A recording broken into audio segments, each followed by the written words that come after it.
Jadi perkenalkan, saya Gardi Syofita Unggi, saya Prodi D3 Kebinanan dari Stikes Kendari Malang. Jadi pada kali ini kita akan mempelajari kira-kira bagaimana sih pendidikan kesehatan pada anak balita. Terkhususkan video ini kita buat pendidikan kesehatan yang dimaksud di sini adalah pendidikan kesehatan pada balita di era pandemi COVID-19. Kita tahu sendiri bahwa anak-anak itu sangat rentan juga untuk terkena COVID-19. Dalam masa pandemi COVID-19 ini, jadi tenaga kesehatan yang terkait sasaran balita memiliki peranan penting antara lain.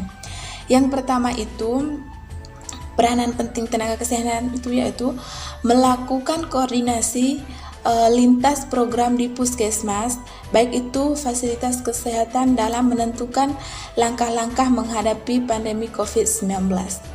Yang kedua itu, kita sebagai tenaga kesehatan itu melakukan sosialisasi terintegrasi. Maksudnya di sini adalah kita melakukan sosialisasi itu memiliki susunan-susunan atau memiliki susunan yang terstruktur dengan lintas program lain termasuk kepada masyarakat yang memiliki balita tentang bagaimana sih pencegahan penyebaran COVID-19, terus kondisi gawat darurat dan informasi rujukan untuk fasilitas tenaga kesehatan yang terdekat. Yang berikutnya adalah melakukan analisa data balita berisiko yang memiliki untuk penanganan tindakan lanjut. Jadi di sini kita sebagai tenaga kesehatan itu boleh dibilangkan itu adalah terjun ke lapangan, kira-kira mana sih balita yang memiliki resiko untuk memerlukan penanganan tindakan lanjut. Dan untuk hal berikutnya itu adalah melakukan koordinasi sama kader, terus RT-nya juga, RT setempatnya, terus RW, kepala desa atau kelurahan, dan tokoh masyarakat itu yang terkait dengan sasaran anak dan pelayanan kesehatan dalam situasi pandemi COVID-19 ini. Dan poin yang berikutnya itu adalah memberikan pelayanan kesehatan kepada balita dengan melakukan trace atau penerapan prinsip pencegahan dan pengendalian infeksi dan jarak fisik atau physical distancing dalam pelayanan kesehatan yang diberikan. Kita langsung saja masuk kepada materi yang pertama, yaitu tentang sosialisasi kepada masyarakat. Pertama-tama kita harus mengetahui dulu kira-kira apa sih coronavirus itu? Jadi coronavirus itu adalah penyakit saluran nafas yang disebabkan oleh virus baru yang belum pernah diidentifikasi sebelumnya oleh manusia. COVID-19 ini pertama kali ditemukan di Wuhan, yaitu salah satu negara di Cina pada tahun 2019, dan COVID-19 ini dapat mengenai siapa saja. Nah, untuk tanda dan gejala COVID-19 ini pada anak itu sulit sekali diidentifikasikan. Kenapa? Karena biasanya kan pada anak itu sering sekali batuk, terus pilek, terus demam yang umumnya bersifat ringan. Memang itu akan sembuh dengan sendirinya. Namun di sini yang menjadi berbahayanya itu adalah ketika kita itu sebagai orang tua menganggap bahwa itu hanya batuk biasa saja. Nah, yang menjadi permasalahannya di sini adalah ketika penyakit saluran pernapasannya itu menjadi sangat berbahaya dan itu akan menyerang paru-paru, yaitu akan menjadi radang paru-paru atau nanti disebut pneumonia. Jadi untuk gejala pneumonia ini sendiri itu ada demam, ada batuknya juga, terus kesulitan bernafas yang ditandai sesak nafas. Nah, untuk data angka kejadian kasus COVID-19 pada usia 0 sampai 9 tahun di Cina itu rata-rata hanya 0,9%. Untuk Korea Selatannya itu 1% dan Italianya itu 0,6%. Nah, jadi di Indonesia sendiri data hingga bulan April kemarin pada tahun 2020 ini terdapat kasus COVID-19 pada usia 0 sampai 59 bulan telah tersebar di 30 provinsi dengan jumlah total sebesar 31 orang, dengan rincian itu 6 orangnya sudah sembuh, 2 orang meninggal, 12 orangnya itu masih dalam PDP dan 11 orangnya itu masih dalam status OTG atau ODP. Jadi jika positif sudah tersebar, misalnya jumlah positifnya ini sangat banyak dan untuk anak-anak balita itu sistem daya imunnya itu kurang gitu, kemungkinan akan banyak yang terkena COVID-19. Langkah-langkah yang harus kita lakukan untuk mencegah coronavirus ini pada anak, terkhususnya pada anak balita. Yang pertama itu sebagai orang tua itu memberi pengertian, memberi arahan kepada anaknya dampak dari coronavirus itu apa, terus harus memperhatikan social distancing. Misalnya di sini adalah menjaga jarak ketika anak itu bermain, atau di sini kita harus menganjurkan anak tersebut jangan main di luar rumah, melainkan main saja untuk sementara waktu di dalam rumah. Terus yang berikutnya itu menganjurkan kepada anak itu untuk selalu mencuci tangan setiap kali selesai bermain atau ketika anak tersebut membuang BAB atau BAK.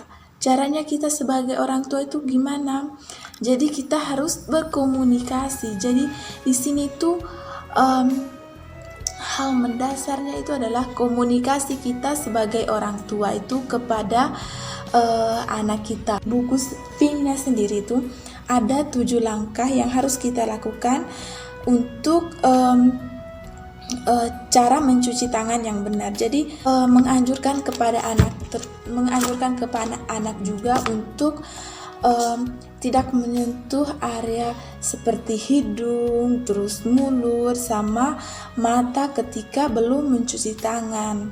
Nah, cara mencuci tangan itu jangan mencuci tangan yang di air yang tergenang kayak di baskom atau ember, karena biasa rata-rata itu orang mencuci tangan sejak yang terpenting cuci tangan saja ada air, ada sabun. Nah, jadi cuci tangan yang benar itu adalah di bawah air yang mengalir. Misalnya pergi keluar gitu harus menggunakan masker. Untuk pencegahan infeksi berikutnya itu adalah etika batuk dan bersin. Untuk etika batuk sendiri itu sepertinya anak-anak itu kan belum mengerti ya, sebagiannya sih mungkin kalau sudah diajarin sama orang tuanya itu sejak dini mungkin sudah mengerti, namun bagi anak yang belum mengerti etika batuk dan bersin yang baik dan benar itu kita harus memberikan informasi, memberikan konseling kepada anak tersebut serta mempraktekannya, bukan sekedar caranya tutup mulut atau gini. Nah, kita sebagai orang tua juga tuh harus ikut mempraktekkan ketika batuk itu sama bersinnya itu kira-kira etikanya seperti apa. Ketika memakai masker. jelaskan kepada anak sebelum memakai masker itu, kita harus melakukan cuci tangan itu sebelum dan setelah menggunakan masker. Terus pastikan masker tersebut itu menutup mulut, hidung sampai ke dagu, dan menjelaskan kepada anak itu untuk menghindari menyentuh masker saat memakainya. Terus minta anak untuk segera mencuci tangan ketika bersentuhan pada masker yang dia gunakan. Untuk menghemat biaya itu kita beli masker kain saja. Ketika selesai digunakan langsung cuci. Kalau semisalnya mau keluar lagi, tinggal ambil lagi, pakai lagi, dan setelah itu cuci lagi. Cara untuk menjaga kesehatan anak secara mandiri di rumah. Di sini ada buku pink kan, buku KIA, yaitu kesehatan ibu dan anak. Kalau misalnya imun kita itu terganggu atau imun kita itu tidak kuat, yang jelas itu coronavirusnya ini mudah untuk masuk ke tubuh kita itu sendiri. Jadi, di sini itu buku KIA ini sendiri akan mencantumkan kira-kira apa sih yang kita lakukan, apa yang orang tua lakukan untuk pemenuhan kebutuhan sistem imun dari si anak tersebut. Di sini kan ada kayak nutrisi yang seimbangnya itu seperti apa. Jadi untuk memberi daya tahan tubuh kepada anak itu kita harus memberikan nutrisi yang bagus. Terus untuk bayinya itu biasanya itu harus memberikan asupan ASI. Bayi itu harus dimonitor secara ketat hingga bayi tersebut pulang ke rumahnya sendiri. Untuk penjelasan sosialisasi kepada masyarakatnya itu saya hanya sampai poin di sini. Untuk poin selanjutnya akan dijelaskan oleh tim saya. Baiklah, saya Varianti. Saya akan melanjutkan materi yang telah disampaikan oleh Gadis Yovita Ungge. Berikut adalah stimulasi perkembangan dilakukan keluarga setiap saat dalam suasana menyenangkan, dan pemantauan atau deteksi perkembangan dilakukan keluarga setiap bulan sesuai umur anak. Mengacu informasi pada buku KIA, tools pemantauan perkembangan dalam buku KIA tersedia dalam rentang umur 0-3 bulan, 3-6 bulan, 6-12 bulan, 1-2 tahun, 2-3 tahun, 3-5 tahun, dan 5-6 tahun. Selanjutnya yaitu tindak lanjut hasil pemantauan atau deteksi perkembangan. Yang pertama yaitu hasil deteksi perkembangan sesuai umur anak atau pemantauan perkembangan dengan buku KIA didapatkan hasil semua checklist perkembangan terisi. Kemudian lanjutkan stimulasi sesuai umur anak. Yang kedua yaitu hasil deteksi perkembangan belum sesuai umur anak atau pemantauan perkembangan dengan buku KIA didapatkan hasil salah satu atau lebih checklist perkembangan belum terisi. Maka orang tua harus dengan sabar melakukan stimulasi beberapa kali dalam sehari selama 2 minggu, namun tidak boleh ada paksaan. Jika anak tetap tidak bisa melakukan, maka segera lakukan telekonsultasi ke tenaga kesehatan, baik dokter, bidan, atau perawat melalui HP. Ikuti nasihatnya. Kemudian jika sangat diperlukan, maka buat janji dengan salah satu dari mereka untuk melihat kondisi anak. Selanjutnya yaitu mengenali tanda bahaya atau tanda balita sakit, mengacu informasi pada buku KIA selama masa tanggap darurat pandemi COVID-19. Tunda membawa anak ke fasilitas kesehatan kecuali keadaan gawat darurat.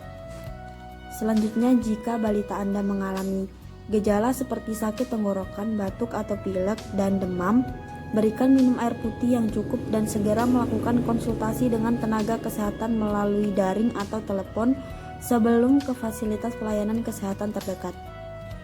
Selain gejala tersebut, kenali tanda bahaya yang memerlukan penanganan di fasilitas kesehatan, yaitu yang pertama, sesak nafas atau biru pada bibir. Kedua, diare terus-menerus atau muntah disertai lemas. Yang ketiga yaitu nyeri perut hebat. Yang keempat, perdarahan terus-menerus. Yang kelima, kejang atau penurunan kesadaran atau kelumpuhan. Yang keenam, demam tinggi 3 hari atau demam pada bayi baru lahir. Yang ketujuh, kecelakaan. Dan yang kedelapan, keracunan menelan benda asing, digigit hewan berbisa. Selanjutnya, saat berobat ke fasilitas pelayanan kesehatan, lakukan tindakan yang pertama yaitu usahakan membuat janji temu dengan pemberi pelayanan agar tidak menunggu terlalu lama. Yang kedua yaitu menggunakan masker baik ibu maupun anak sejak dari rumah. Masker bedah lebih baik. Kemudian yang ketiga yaitu upayakan tidak menggunakan transportasi umum. Yang keempat yaitu langsung cuci tangan dengan sabun dan air mengalir begitu sampai di fasilitas pelayanan kesehatan. Yang kelima yaitu jaga jarak minimal 1,5 meter dengan orang sekitar dan upayakan tidak menyentuh apapun jika tidak diperlukan. Kemudian yang keenam, selesai pelayanan segera kembali ke rumah, ikuti protokol tata cara masuk rumah setelah berpergian atau segera mandi dan ganti baju. Selanjutnya yaitu kelas ibu balita ditunda pelaksanaannya dengan cara pertemuan tatap muka.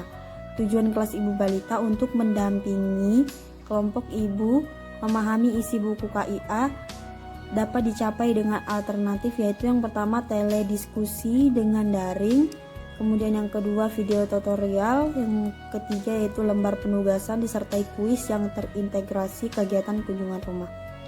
Selanjutnya identifikasi anak yang memerlukan perlindungan pandemi COVID-19 mempengaruhi pengasuhan dan perlindungan anak dan ada sejumlah kerentanan yang harus menjadi perhatian dari pihak berwenang.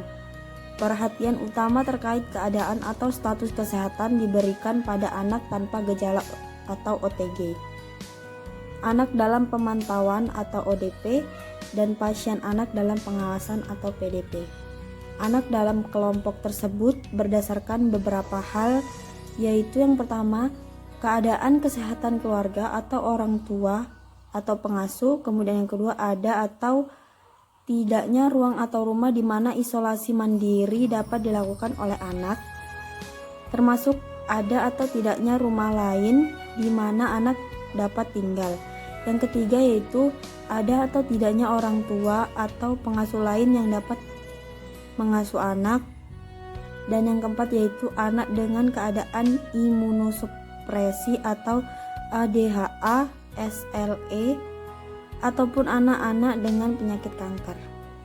Kemudian pada anak dapat terjadi beberapa kondisi, yaitu yang pertama anak yang menjadi ODP atau PDP dengan gejala ringan tidak memiliki orang tua atau pengasuh yang bertanggung jawab dan memiliki kapasitas untuk mengasuh anak atau tidak memiliki tempat tinggal. Kemudian yang kedua yaitu anak yang memiliki orang dewasa atau orang tua atau pengasuh atau wali yang mengalami pemeriksaan medis ditetapkan sebagai PDP harus menjalani perawatan dalam isolasi dan merupakan orang tua tunggal atau pengasuh tunggal. Dalam dua kondisi tersebut, orang tua atau pengasuh atau wali menghubungi dinas sosial untuk membahas dukungan ke keluarga dan atau pengaturan pengasuhan sementara. Demikianlah materi yang dapat saya sampaikan. Selanjutnya akan dilanjutkan oleh teman saya, Katrina Ramete. Terima kasih. Pada bayi baru lahir, yang ketujuh kecelakaan, dan yang kedelapan keracunan menelan benda asing, digigit hewan berbisa.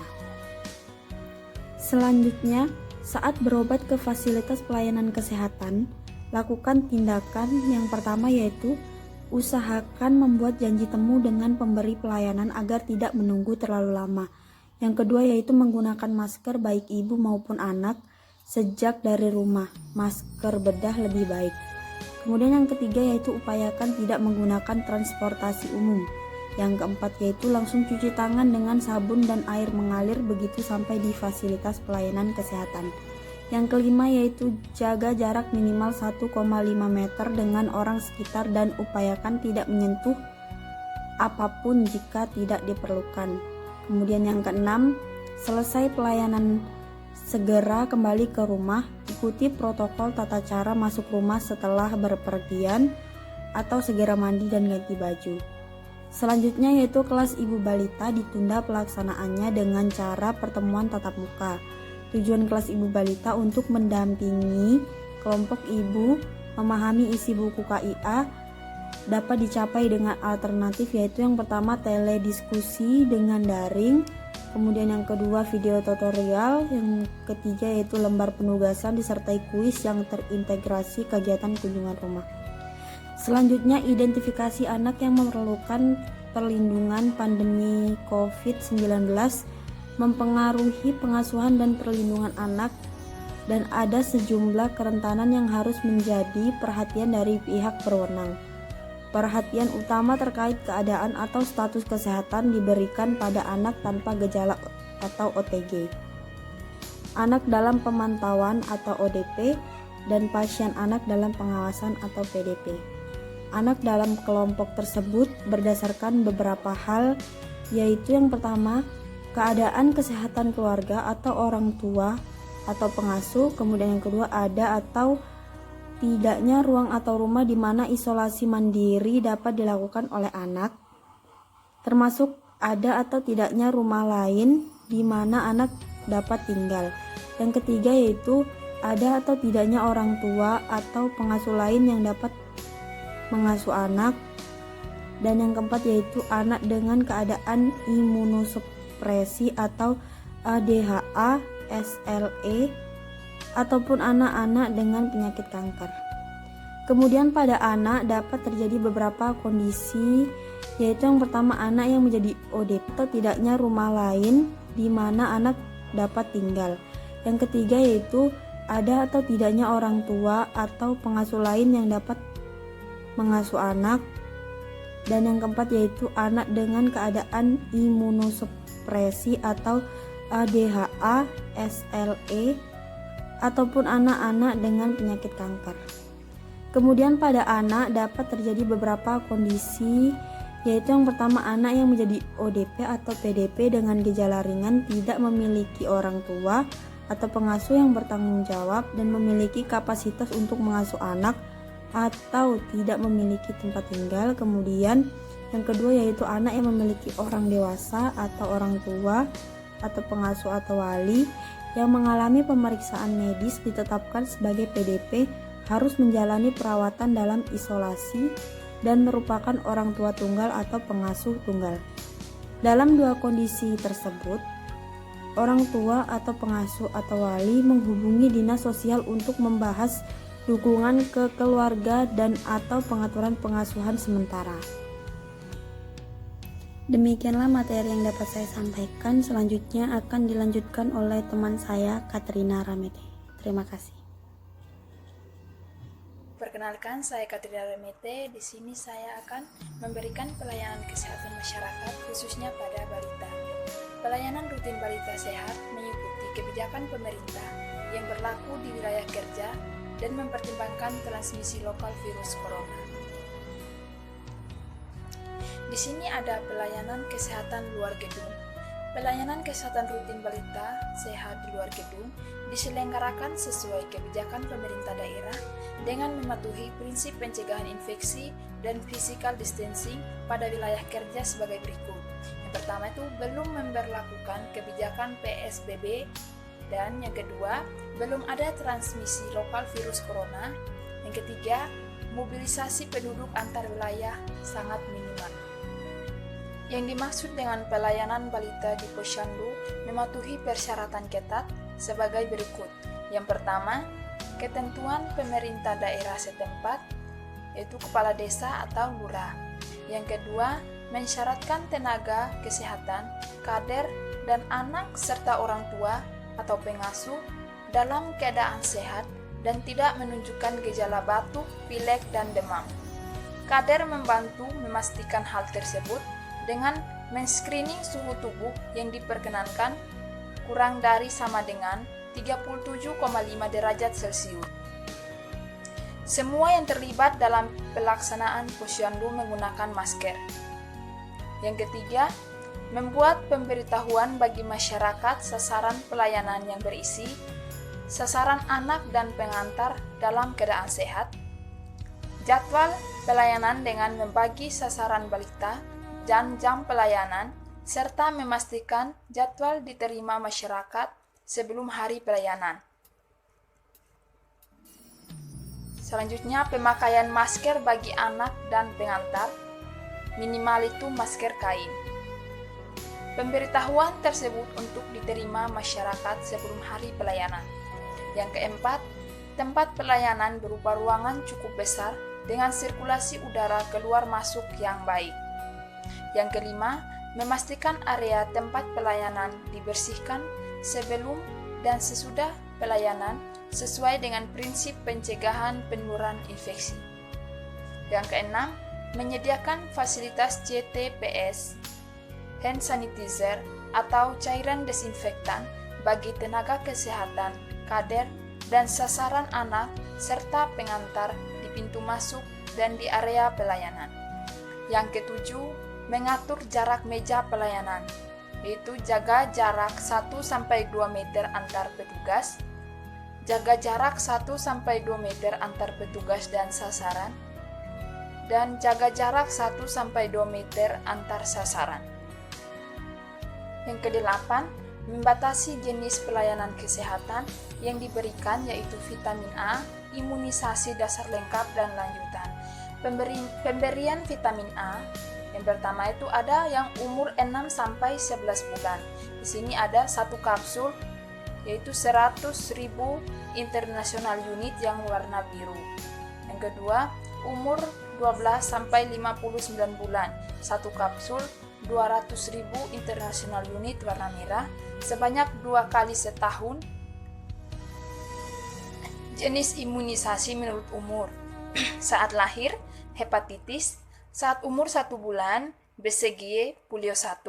Saat umur 2 bulan, DPT atau HB atau HIV 1, polio 2. Saat umur 3 bulan, DPT atau HB atau HIV 2, polio 3.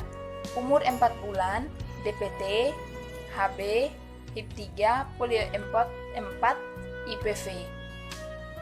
Umur 9 bulan, campak, rubella 1. Umur 18 bulan, DPT atau HB atau HIV 4, campak, rubella 2. Wilayah kerja terdapat kebijakan pembatasan sosial berskala besar atau terdapat positif COVID-19 untuk menunda pelayanan kesehatan balita di Posyandu sebagai berikut. Yang pertama, pemantauan pertumbuhan dan perkembangan dilakukan mandiri di rumah dengan buku KIA. Yang kedua, pemantauan balita berisiko, pelayanan imunisasi, vitamin A dilakukan dengan janji temu atau telekonsultasi atau kunjungan rumah. Tenaga kesehatan memakai masker medis, kader dan keluarga memakai masker kain. Selanjutnya, anak yang berisiko berat badan kurang dan anak yang berat badannya tidak naik dilakukan konfirmasi dengan melihat status gizinya serta perlu dipantau pertumbuhannya oleh kesehatan atau kader.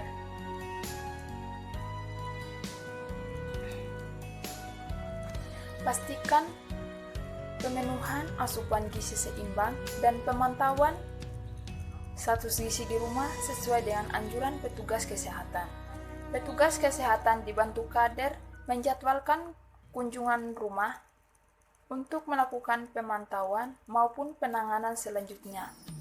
Prioritas kunjungan dilakukan pada balita. Selanjutnya, anak gizi buruk harus tetap diberikan pelayanan sesuai dengan tata laksana gizi buruk dengan memperhatikan beberapa pembatasan pertemuan atau kontak dan physical distancing, serta harus menggunakan alat perlindungan diri atau APD untuk mencegah penularan COVID-19.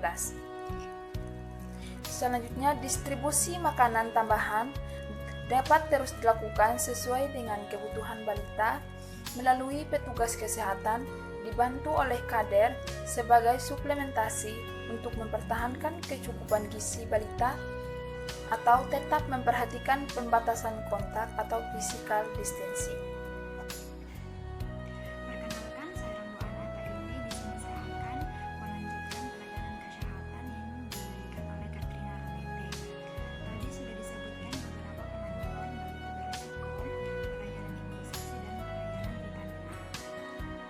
Jadi di sini saya akan lanjutkan.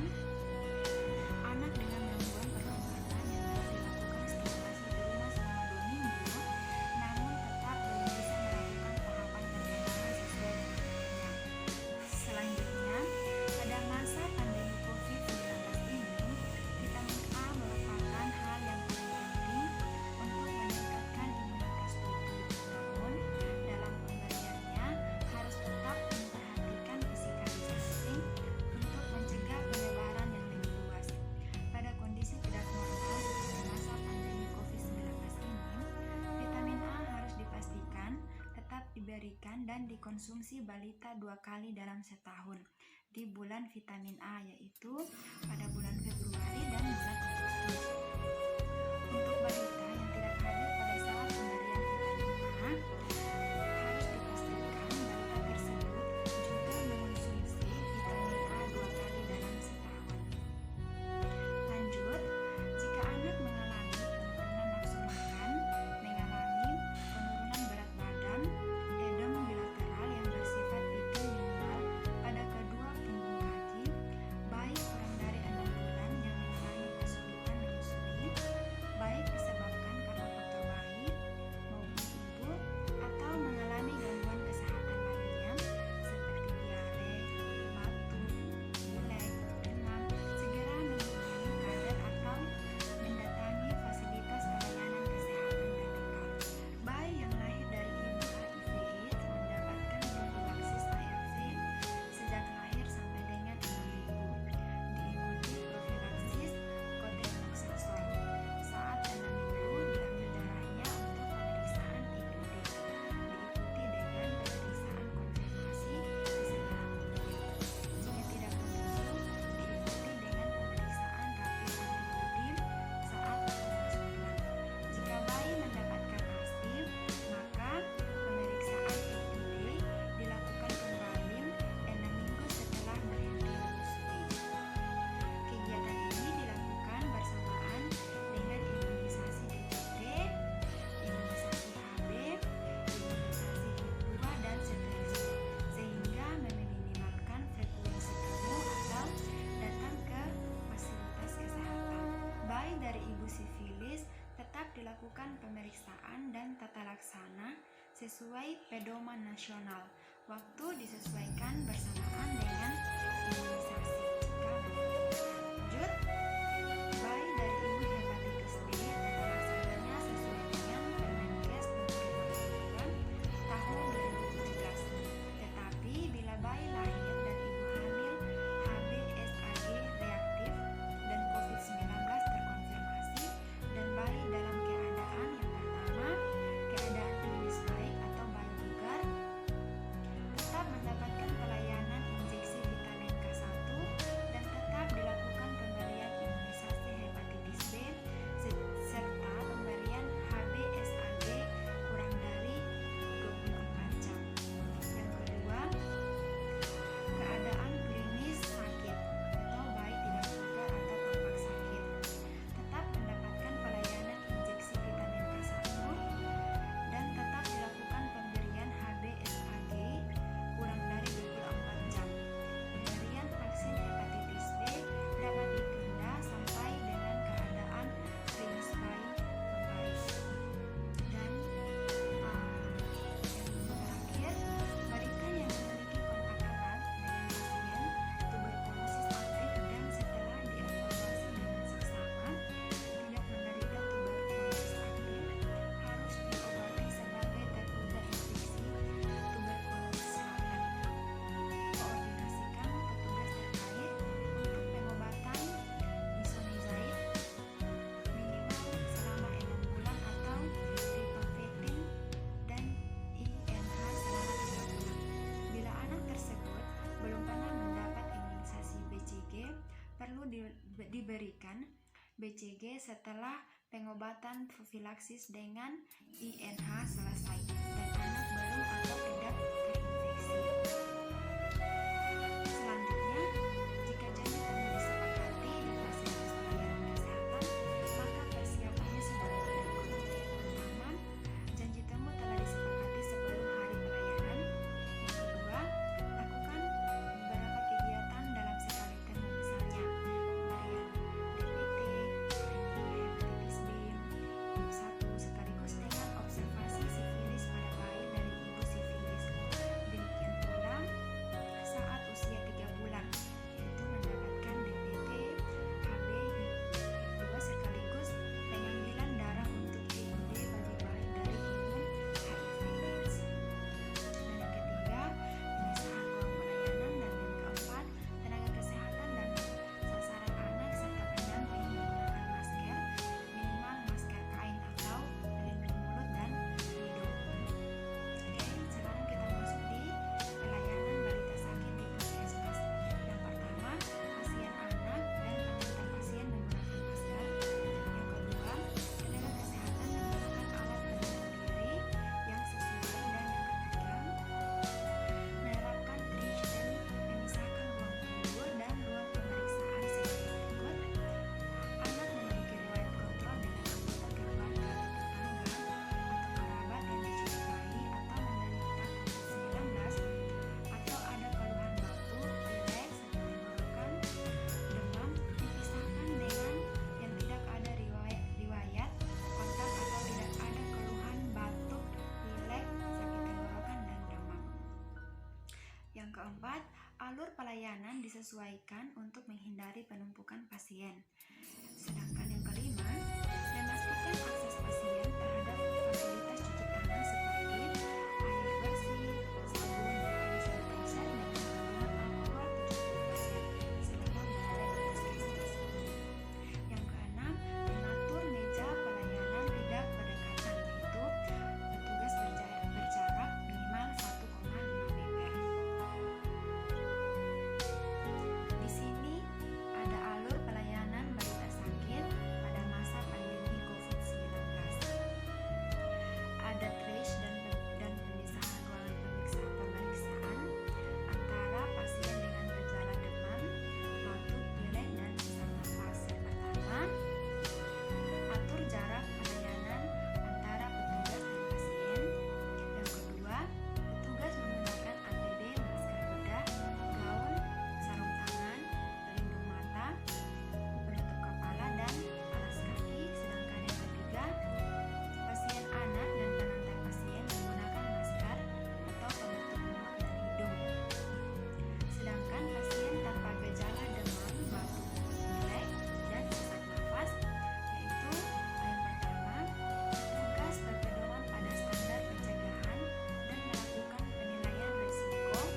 APD setidaknya masker, sarung tangan, penutup kepala, baju kerja, dan alas kaki. Sedangkan yang kedua, pasien anak dan pengantar pasien menggunakan masker, yaitu penutup mulut dan hidung. Selanjutnya, tentukan status balita sakit, pernah kontak dengan pasien COVID-19 atau pernah berkunjung ke daerah terjangkit dalam waktu 14 hari. Jika tidak, anak yang tidak termasuk kategori OTG atau ODP atau PDP diberikan pelayanan NPWS. Selanjutnya, jika timbul pneumonia, penata laksanaannya sesuai dengan alur PDP. Jika ya, di sini ada pembagian lagi jika ada gejala dan jika tidak ada gejala. Seandainya ada gejala seperti demam atau ada riwayat demam, batuk, pilek, nyeri tenggorokan, dan sesak napas, tata laksananya yaitu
ke Dinas Kesehatan atau hotline COVID-19.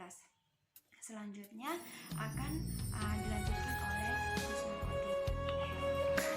Baiklah, di sini saya akan menjelaskan tentang tata laksana untuk kasus COVID-19 pada anak yang dikategorikan dalam PDP, pasien dalam pengawasan. Apabila terdapat ISPA, infeksi saluran pernafasan akut, setelah melakukan perjalanan dari negara atau wilayah yang terjangkit dengan COVID-19. Kemudian demam atau ISPA setelah kontak dengan kasus yang terkonfirmasi COVID-19. Apabila ISPA berat, maka dilakukan perawatan di rumah sakit. Kemudian dilakukan pengambilan spesimen untuk dilakukan pemeriksaan RT-PCR pada hari pertama dan hari kedua. Setelah itu, apabila terkonfirmasi ringan, maka dilakukan isolasi mandiri di rumah. Apabila dikategorikan dalam kasus sedang, maka dilakukan pemeriksaan di rumah sakit darurat. Apabila dikategorikan dalam kasus berat, maka dilakukan perawatan di rumah sakit rujukan COVID-19. Kemudian ODP, orang dalam pemantauan. Apabila terdapat demam atau gejala setelah melakukan perjalanan dari negara atau wilayah yang terjangkit dengan COVID-19. Gejala pernafasan setelah kontak langsung dengan kasus yang terkonfirmasi dengan COVID-19. Kemudian dilakukan pengambilan spesimen untuk melakukan pemeriksaan RT-PCR pada hari pertama dan hari kedua. Setelah itu melakukan isolasi mandiri di rumah. Kemudian dengan OTG, orang tanpa gejala, itu tanpa gejala, kontak langsung dengan pasien yang terkonfirmasi COVID-19. Kemudian dilakukan pengambilan spesimen untuk melakukan pemeriksaan RT-PCR pada hari pertama, kemudian melakukan isolasi mandiri selama 14 hari, kemudian melakukan pemeriksaan ulang pada ke-14 hari itu. Kemudian untuk yang pelaku perjalanan dari negara yang terjangkit itu tanpa gejala ya, riwayat dari negara atau wilayah importasi, melakukan monitoring mandiri. Untuk riwayat dari negara atau wilayah transmisi lokal, maka melakukan karantina mandiri atau isolasi mandiri. Di sini OTG, orang tanpa gejala, melaporkan diri ke Dinas Kesehatan atau hotline COVID-19. Melakukan karantina mandiri selama 14 hari, kemudian melakukan pemeriksaan ke VKTV ya. Petugas yang melakukan pelayanan kesehatan di rumah harus tetap mencegah penularan penyakit melalui droplet, yaitu dengan memperhatikan APD-nya. Kemudian memberikan edukasi untuk keluarga atau orang tua yang serumah dengan pasien tersebut. Melakukan pengukuran suhu 2-3 kali dalam sehari. Apabila suhu lebih dari 38 derajat Celcius, maka segera melaporkan kepada petugas pemantau atau FKTP. Kemudian memberikan edukasi agar gaya hidup bersih dan sehat. yaitu dengan mencuci tangan dengan 6 langkah, kemudian mengonsumsi gizi seimbang, terus berjemur pada pagi hari, tetapi tetap menggunakan masker dan menjaga jarak, terus istirahat yang cukup, suplemen, vitamin, aktivitas fisik, begitu. Kemudian memberikan edukasi prosedur pencegahan dan pengendalian infeksi untuk isolasi di rumah, yaitu dengan menempatkan pasien di tempat yang berbeda. Kemudian batasi pergerakan, usahakan ventilasi, jendela, pintu itu terbuka untuk ruangan yang digunakan bersama. Kemudian batasi orang yang merawat pasien. Setelah itu, anggota keluarga yang tidur bersama dengan pasien harus menjaga jarak sekitar 1 meter. Usahakan kalau bisa diusahakan agar tidurnya terpisah di kamar yang berbeda. Kemudian mencuci tangan setiap kontak dengan pasien atau lingkungan pasien setelah atau sebelum melakukan kontak dengan pasien dan lingkungan pasien. Jangan gunakan masker dan sarung tangan yang sudah digunakan. Bersihkan tempat pasien menggunakan deterjen atau sabun. Kemudian larutkan NaOCl sebesar 0,5%. Sediakan spray atau alat-alat makan, minum, begitu tersendiri. Kemudian bersihkan spray handuk pasien menggunakan deterjen, kemudian dicuci dengan mesin cuci dengan 60-90 derajat Celcius, kemudian dikeringkan. Begitu. Assalamualaikum warahmatullahi wabarakatuh. Selamat siang. Perkenalkan, saya Devi Fitrani Sisalila.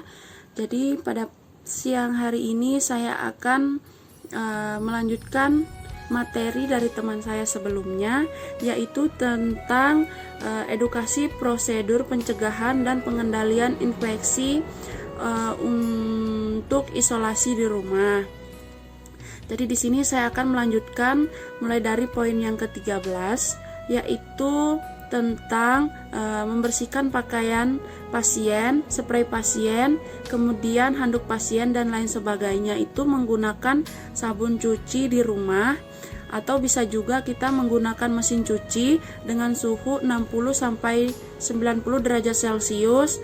Kemudian kita membuang popok yang sekali pakai itu di dalam kamar mandi pasien. Kemudian bisa juga kita bungkus rapat di dalam kantong plastik, kemudian kita buang di tempat sampah. Kemudian poin yang ke-14 yaitu ketika menggunakan sarung tangan dan apron plastik sebaiknya digunakan saat membersihkan permukaan pasien, baju pasien, atau bahan-bahan lainnya yang terkena cairan tubuh pasien. Kemudian untuk sarung tangan yang bukan sekali pakai itu kita bisa gunakan kembali dengan cara kita cuci, kemudian kita lakukan dekontaminasi dengan larutan NaCl 0,5%. Kemudian jangan lupa untuk selalu mencuci tangan sebelum dan setelah menggunakan sarung tangan. Kemudian selanjutnya poin yang ke-15 yaitu tentang sarung tangan, kemudian masker dan bahan-bahan sisa lainnya selama perawatan harus dibuang di tempat sampah di dalam ruangan pasien, kemudian kita tutup rapat sebelum dibuang sebagai kotoran infeksi. Kemudian poin yang ke-16 yaitu tentang kita harus menghindari kontak dengan barang-barang yang terkontaminasi seperti sikat gigi, kemudian alat makan, alat minum, handuk, kemudian pakaian, spray dan lain sebagainya. Selanjutnya di sini kita akan membahas alat makan, alat minum, handuk, kemudian pakaian, spray dan lain sebagainya. Selanjutnya di sini kita akan membahas tentang koordinasi dengan tim penanganan COVID-19. Jadi yang pertama yaitu kita lakukan pemantauan berskala selama 14 hari sejak kontak terakhir dengan kasus positif COVID-19. Kemudian selanjutnya yang kedua yaitu pengambilan spesimen pada hari pertama, kemudian hari ke-14 untuk dilakukan pemeriksaan RT-PCR. Kemudian selanjutnya yaitu jika tidak ada fasilitas pemeriksaan RT-PCR, maka kita lakukan pemeriksaan rapid test. Kemudian apabila hasil pertamanya menunjukkan hasil negatif, penata laksanaannya yaitu kita melakukan karantina mandiri dengan melakukan PHBS atau pola hidup bersih dan physical distancing, kemudian melakukan pemeriksaan ulang pada 10 hari selanjutnya. Kemudian jika hasil pemeriksaan ulangnya itu positif, maka dilanjutkan dengan pemeriksaan RT-PCR yang dilakukan setiap hari. Selanjutnya kalau pemeriksaan pertamanya kita hasilnya positif, maka kita selanjutnya melakukan karantina mandiri dengan menerapkan PHBS dan physical distancing. Kemudian kita melakukan pemeriksaan RT-PCR setiap hari. Kemudian selanjutnya poin yang selanjutnya yaitu apabila orang tanpa gejala terkontaminasi dengan yang positif COVID-19, menunjukkan gejala seperti gejala demam lebih dari 38 derajat Celcius, kemudian batuk, kemudian pilek, kemudian nyeri tenggorokan, atau orang tanpa gejala mengalami tanda dan gejala berikut, maka kalau gejala ringan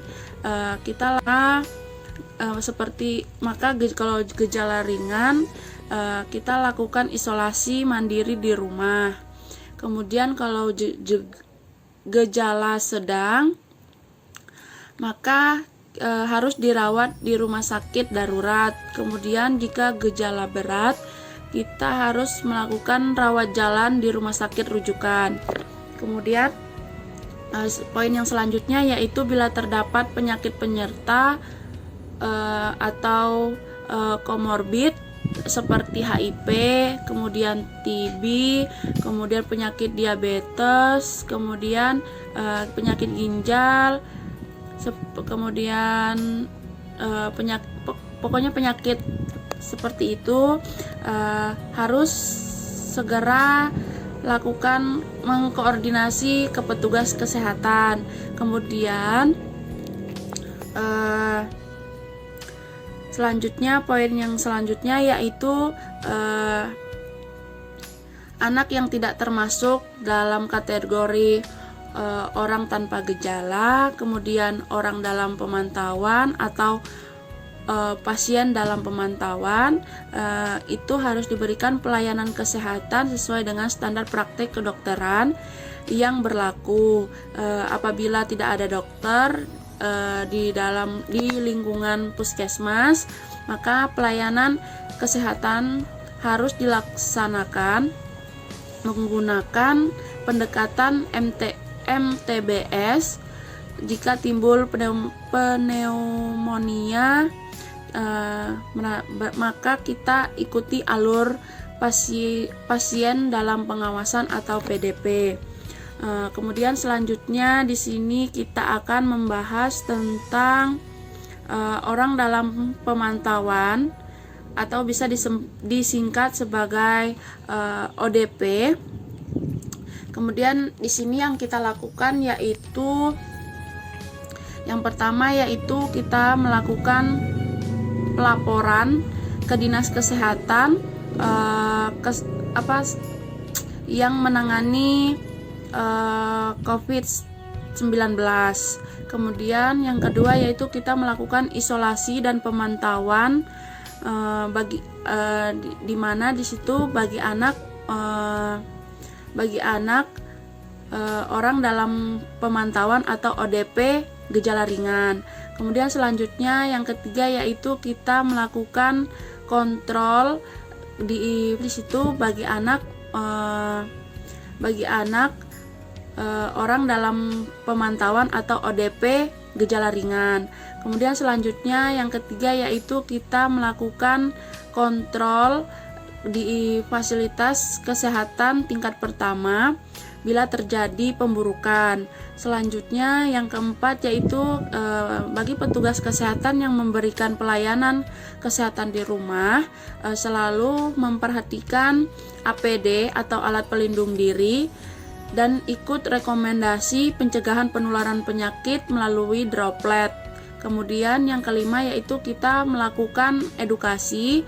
Kemudian yang keenam yaitu melakukan koordinasi dengan tim penanganan COVID-19 untuk melakukan pemantauan setiap hari selama 14 hari untuk mengevaluasi pemburukan gejala. Selanjutnya pemeriksaan spesimen pada hari pertama dan hari kedua untuk pemeriksaan RT-PCR. Kemudian selanjutnya mungkin cukup sekian yang dapat saya jelaskan. Lebih dan kurangnya saya mohon maaf. Selanjutnya di sini akan dijelaskan oleh teman saya selanjutnya. Kemudian saya akhiri, wabillahi taufik wal hidayah. Wassalamualaikum warahmatullahi wabarakatuh dan selamat siang. Terima kasih. Di sini saya akan menjelaskan mengenai pasien dalam pengawasan atau PDP. Untuk pasien dalam pengawasan atau PDP, harap lapor ke Dinas Kesehatan setempat atau hotline COVID-19. Isolasi dan pemantauan dilakukan bagi anak PDP yang bergejala ringan. Dan jika terjadi perburukan gejala, maka kontrol di FKTP atau fasilitas kesehatan tingkat pertama. Untuk petugas kesehatan yang melaksanakan atau melakukan kunjungan rumah, maka diharapkan memperhatikan APD atau alat pelindung diri dan ikut rekomendasi pencegahan penularan penyakit melalui droplet. Selanjutnya saya akan menjelaskan edukasi pada pasien dalam pengawasan atau PDP. Nah, saat berada di rumah atau isolasi di rumah, pasien dalam pengawasan atau PDP sama dengan edukasi untuk pasien ODP atau orang dalam pengawasan. Nah, orang tua atau pengasuh dengan anak yang sedang dirawat harus tetap berada di dalam ruangan setiap saat sampai diperbolehkan pulang atau hasil tes negatif. Baik orang tua maupun anak harus menggunakan masker, bedah atau surgical mask dan tetap menerapkan pencegahan penularan lainnya. Selanjutnya koordinasi dengan tim penanganan COVID-19 untuk pemantauan berkala selama 14 hari sejak mulai munculnya gejala. Untuk mengevaluasi perburukan gejala, menggunakan form pemantauan. Pengambilan spesimen pada hari pertama dan hari kedua untuk pemeriksaan RT-PCR. Jika tidak tersedia fasilitas RT-PCR, dilakukan pemeriksaan rapid test. Apabila hasil rapid test pertama menunjukkan hasil negatif, maka pemeriksaan ulang dilakukan pada 10 hari berikutnya. Jika pemeriksaan ulang menunjukkan hasil positif, maka dilanjutkan dengan pemeriksaan RT-PCR sebanyak 2 kali selama 2 hari berturut-turut. Nah, pemeriksaan RT-PCR ini dilakukan dilakukan di laboratorium pemeriksa yang mampu melakukan pemeriksaan RT-PCR. Jika pemeriksaan rapid test pertama menunjukkan hasil positif, maka dilanjutkan dengan pemeriksaan RT-PCR sebanyak 2 kali selama 2 hari berturut-turut dilakukan di laboratorium pemeriksa yang mampu melakukan pemeriksaan RT-PCR. Apabila pasien dalam pengawasan terkonfirmasi menunjukkan gejala perburukan seperti gejala ringan berubah menjadi sedang, maka dilakukan isolasi di rumah sakit darurat. Nah, jika gejala sedang berubah menjadi berat, maka dilakukan isolasi di rumah sakit rujukan.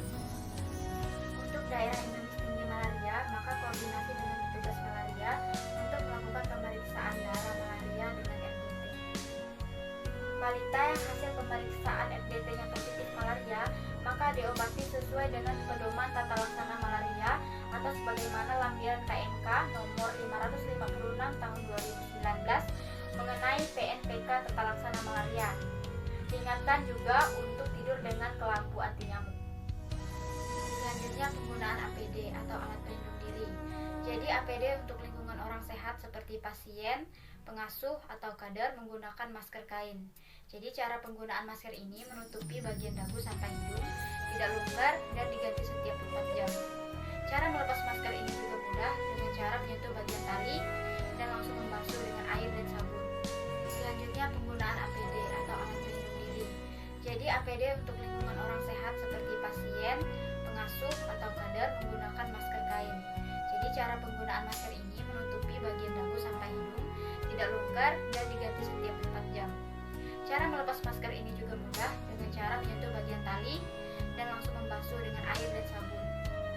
APD untuk tenaga kesehatan yang bertugas di ruang konsultasi atau pemeriksaan dapat dibedakan menjadi 2. Yang pertama, jika melakukan pemeriksaan fisik pada pasien tanpa gejala infeksi saluran pernapasan, petugas kesehatan menggunakan masker bedah dan jaga jarak dengan pasien minimal 1,5 meter.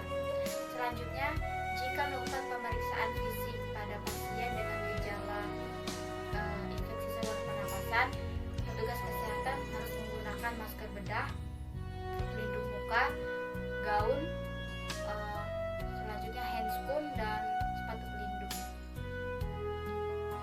Mungkin itu saja penjelasan yang dapat saya berikan. Sekian dan terima kasih. Jadi di sini saya akan melanjutkan materi dari Marci ya. Jadi di sini itu materinya merujuk balita sakit. Jadi balita dengan status ODP atau PDP ringan ataupun berat memerlukan perawatan di rumah sakit darurat dan rumah sakit rujukan ya. Dalam pelaksanaan rujukan COVID-19 ini tidak boleh terjadinya rujukan lepas atau terputusnya alur rujukan, karena ini dapat menyebabkan penularan kepada pasien-pasien yang lain ya atau orang-orang yang lain. Jadi di sini ada prosedur untuk melakukan rujukan pasien sakit, penyiapan transportasi untuk rujukan ke rumah sakit. Yaitu yang pertama itu kita menghubungi pihak rumah sakit yang akan dilakukan rujukan. Kita memberi informasi bahwa pasien dalam pengawasan yang akan dirujuk ke rumah sakit tersebut. Jadi yang kedua itu petugas yang akan melakukan rujukan harus secara rutin ya menerapkan kebersihan tangan seperti mencuci tangan, memakai masker, memakai sarung tangan steril pada saat membawa pasien ke dalam ambulans. Jadi yang ketiga itu jika kita merujuk anak dengan status PDP COVID-19, maka kita atau petugas menerapkan kewaspadaan kontak, yaitu droplet dan airborne. Jadi kita harus waspada dengan percikan air ludahnya atau penyebaran virus tersebut melalui udara. Yang keempat itu ada APD. Jadi APD harus diganti setiap menangani pasien dengan status COVID-19, yaitu pasien yang berbeda-beda, dan dibuang dengan benar dalam wadah dengan penutup sesuai dengan peraturan nasional tentang limbah infeksius. Yang kelima itu pengemudi ambulan harus terpisah ya dari pasien yang terkena COVID-19. Minimal itu jaga jarak 1,5 meter ya. Pengemudi tidak perlu melakukan APD jika dapat dipertahankan jaraknya tersebut. Yang keenam itu pengemudi dan perawat pendamping rujukan harus sering membersihkan tangannya dengan menggunakan air, sabun, dan alkohol. Jadi yang ketujuh itu ambulan atau kendaraan angkut harus dibersihkan ya dan didisinfeksi dengan perhatian khusus pada area yang bersentuhan dengan pasien dalam pengawasan. Jadi pembersihan itu menggunakan disinfektan yang mengandung 0,5% natrium hipoklorit ya, yaitu perbandingannya 1:9 bagian air. Jadi seperti itu. Baiklah, di sini saya akan melanjutkan materi dari teman saya. Di sini saya akan membahas tentang pembiayaan pasien yang terkena COVID-19. Di sini berdasarkan SE Menteri Kesehatan Nomor Hukum /02.01/Menkes/215/2020 tentang pemanfaatan dana alokasi khusus bidang kesehatan untuk pencegahan dan penanganan COVID-19 tahun anggaran 2020. Di sini pembiayaan kesehatan luar gedung dapat menggunakan dana alokasi khusus bidang kesehatan. Biaya operasional kesehatan provinsi, kabupaten, kota, puskesmas untuk membiayai yang pertama, kebutuhan untuk kegiatan surveillance dan intervensi faktor risiko kesehatan lingkungan seperti APD, alat pelindung diri ya. Di sini marker, hand sanitizer, sarung tangan, bahan disinfektan, dan formulir penyelidikan epidemiologi dan pemantauan kontak. Di sini kita bisa menggunakan dana alokasi khusus bidang kesehatan ya. Yang kedua itu lingkup kesehatan, program kesehatan masyarakat berupa promosi kesehatan dan pemberdayaan masyarakat, penyehatan lingkungan, dan gizi masyarakat, termasuk untuk kegiatan yang ditujukan untuk pencegahan dan penanganan COVID-19. Jadi yang bagian kedua ini juga bisa menggunakan dana alokasi khusus bidang kesehatan. Yang ketiga juga kegiatan rutin di luar gedung lainnya juga menggunakan dana alokasi ini, yaitu kegiatan itu berupa kegiatan kesehatan keluarga, imunisasi, dan posyandu tetap dapat menggunakan dana biaya operasional kesehatan dengan mengacu pada Permenkes 86 tahun 2019 dengan petunjuk teknis penggunaan dana alokasi khusus bidang kesehatan tahun anggaran 2020. Jadi di sini juga bisa menggunakan dana alokasi khusus bidang kesehatan. Di sini rumah sakit penyelenggaraan pelayanan COVID-19 dapat melakukan pengajuan pembebasan biaya pasien COVID-19. Jadi di setiap rumah sakit yang menerima pelayanan untuk pasien COVID-19 juga bisa menggunakan dana alokasi khusus bidang kesehatan. Terus untuk di sini kan pasien COVID 2019. Untuk pasien yang dirawat sejak tanggal 28 Januari tahun 2020 berdasarkan Kemenkes Nomor Hukum /01.01.Menkes/238/2020 tentang petunjuk teknis klaim penghentian biaya perawatan pasien penyakit terinfeksi emerging tertentu bagi rumah sakit yang menyelenggarakan pelayanan COVID-19. Jadi yang dapat menggunakan dana alokasi khusus bidang kesehatan ini hanya rumah sakit yang menyelenggarakan pelayanan untuk pasien yang terkena COVID-19. Jadi selain itu tidak bisa. Pembiayaan tersebut mencakup orang dalam pengawasan usia kurang dari 60 tahun dengan penyakit penyerta, pasien dalam pengawasan atau PDP. Di sini konfirmasi COVID-19. Hal ini termasuk kelompok usia balita. Jadi kelompok usia balita juga bisa menggunakan dana alokasi khusus bidang kesehatan juga. Pembiayaan mencakup pelayanan pada rawat jalan dan rawat inap, meliputi administrasi pelayanan, akomodasi atau kamar, dan pelayanan di ruang rawat darurat, ruang rawat inap, ruang perawatan intensif, dan ruang isolasi. Jasa dokter ini juga dapat dana dari alokasi khusus bidang kesehatan ya.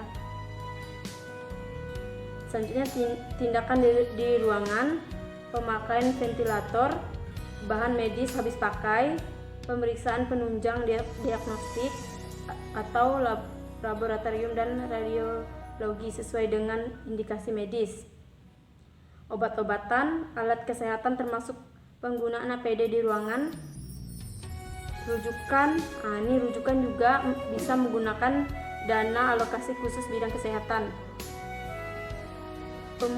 Pemulasaran jenazah dan pelayanan kesehatan lainnya sesuai indikasi medis. Jadi dari poin-poin ini tadi bisa menggunakan dana alokasi khusus bidang kesehatan tahun anggaran 2020.